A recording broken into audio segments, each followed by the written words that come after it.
خواتین کے لیے وضو میں سر کا مسح کرتے وقت کیا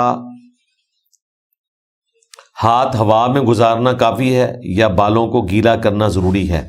گیلا ایسا نہیں کرنا کہ آپ نے اس کو دھونا ہے، لیکن بالوں کے اوپر آپ نے ہاتھ پھیرنا ہے اور اپنے گیلے ہاتھ اس کے اوپر مس کرنے ہیں آگے سے لے کے پیچھے تک، ادروائز آپ کا وضو نہیں ہوگا۔ خالی ایسے کرنے سے نہیں ہوتا، یہ دعا نہیں ہے جس طرح ہمارے پولیٹیشینز جو ہے وہ دعا کر کے ایسے کر لیتے ہیں۔ دعا تو ایسے کر کے بھی ہو جاتی ہے، اگرچہ سنت ہے کہ چہرے پہ ہاتھ پھیرا جائے۔ الادب المفرد میں موجود ہے، عبداللہ ابن عمر اور عبداللہ ابن زبیر رضی اللہ عنہما دعا کے بعد چہرے پہ ہاتھ پھیرا کرتے تھے۔ ہمارے نزدیک یہ سنت ہے، اور اس حدیث کی سند صحیح بخاری کی سند کے اوپر ہے۔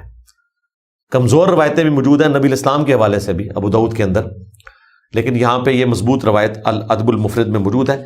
تو مسح سر کا اس وقت تک نہیں ہوگا جب تک کہ آپ بالوں کے اوپر ہاتھ نہیں پھیریں گے۔ البتہ کسی عورت نے حجاب کیا ہوا ہے اور ایک دفعہ وضو کر کے حجاب کر لیا، اب وہ اوپر سے بھی ہاتھ پھیر لے تو اس کا وضو درست ہے۔ وہ حدیث موجود ہے صحیح مسلم کے اندر کہ نبی الاسلام نے وضو کیا، پگڑی پر بھی مسح کیا اور موزوں کے اوپر بھی مسح کیا۔